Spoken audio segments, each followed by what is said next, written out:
বারাকাতুহু। আলহামদুলিল্লাহ, আসসালাতু ওয়াসসালামু আলা রাসূলিল্লাহ ওয়া বা'দ। সুপ্রিয় দর্শক, আজ আমরা একজন মুসল্লি, নামাজ আদায়কারী ব্যক্তি কিভাবে নামাজ আরম্ভ করবেন সে বিষয়ে কথা বলবো ইনশাআল্লাহ বিইذনিল্লাহ। এর আগে এক পর্বে আমরা জানিয়েছিলাম আপনাদেরকে যে সালাত শুরু করার আগে কিছু কন্ডিশন বা শর্ত আছে, সেই শর্তগুলো ফিল আপ বা পূরণ করে এসে আমাদেরকে নামাজ শুরু করতে হবে। নামাজ শুরুতে এসে একেবারে প্রথম দিকে আমাদেরকে যে কাজটি করতে হবে তা হলো নিয়ত করা। নিয়ত করা প্রসঙ্গ আমরা বিস্তারিত বলেছি। নিয়ত করার পর আমি কি নামাজ পড়ছি সেটি আমার ইন্টেনশনে আনতে হবে, নিয়তে আনতে হবে, ইচ্ছায় থাকতে হবে, মনে থাকতে হবে। তারপর যে কাজটি আমাকে করতে হবে তা হলো দাঁড়িয়ে সালাত আরম্ভ করতে হবে। দাঁড়ানো প্রসঙ্গে আল্লাহ রাব্বুল আলামিন কোরআনে হাকিমে আমাদেরকে নির্দেশ করেছেন এবং নবী আলাইহিস সালামের নির্দেশনাও রয়েছে।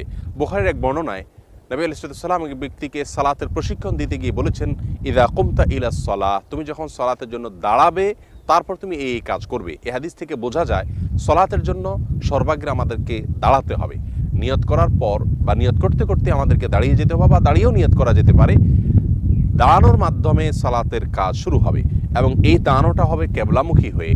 সে প্রসঙ্গেও আল্লাহ রাব্বুল আলামিন কোরআনে হাকিম আমাদেরকে সূরা বাকারার 144 নম্বর আয়াতে নির্দেশ করেছেন, ফাওয়াল্লি ওয়াজহাকা শাতরাল মাসজিদিল হারাম, তোমার চেহারাকে, মুখাবয়বকে কিবলামুখী করে তুমি সালাত আরম্ভ করো।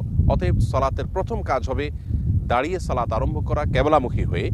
সেই সাথে হাত উত্তোলন করে তাকবীরে তাহরিমা দেওয়ার বিষয়টি চলে আসে। অর্থাৎ দাঁড়িয়ে আমরা যখন সালাত আরম্ভ করব তার পরের কাজটি হবে আল্লাহু আকবার বলে হাত বাঁধা। নবী আলাইহিস সালাম বলেছেন, তাহরিমুহাত তাকবীর, সালাতের সূচনা হয়, শুরুটা হয় দাঁড়ানোর পরে, সূচনাটা হয় তাকবীরের মাধ্যমে, অর্থাৎ আল্লাহু আকবার বলার মাধ্যমে, আল্লাহর বহত বর্ণনা করার মাধ্যমে। অতএব সেটির মাধ্যমে আমরা সালাত আরম্ভ করব।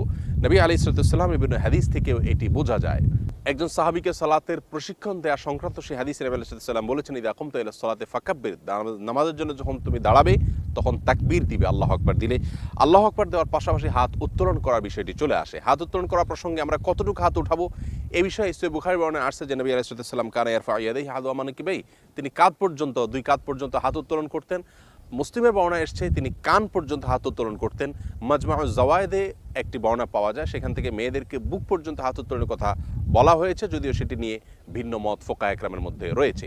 তাহলে আমরা সাধারণ অবস্থায় কাঁধ পর্যন্ত হাত উত্তোলনের কথা বলেছি, তখন আমরা এইভাবে কাঁধ পর্যন্ত হাত উত্তোলন করবো আল্লাহু আকবার বলে। আর কান পর্যন্ত হলে এভাবে আমরা কান পর্যন্ত উত্তোলন করব, কানের সাথে টাচ করার বা স্পর্শ করার কোনো বিশেষ নির্দেশনা নাই। তাহলে আমরা সালাতের একেবারে প্রারম্ভিক যে বিষয়টি, যেটি আমরা শুরু করব, সে বিষয়টি আলোচনা করলাম। অর্থাৎ দাঁড়িয়ে আল্লাহু আকবার বলে হাত